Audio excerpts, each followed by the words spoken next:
আসসালামু আলাইকুম। আমি পপি।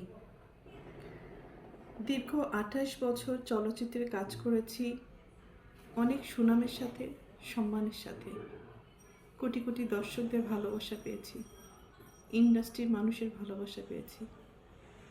কিন্তু এই মুহূর্তে আমি ক্যামেরার সামনে কথা বলছি একজন ব্যর্থ মানুষ হিসাবে। ব্যর্থ মানুষ বলছি এই কারণে, সবার মন জয় করতে পারলেও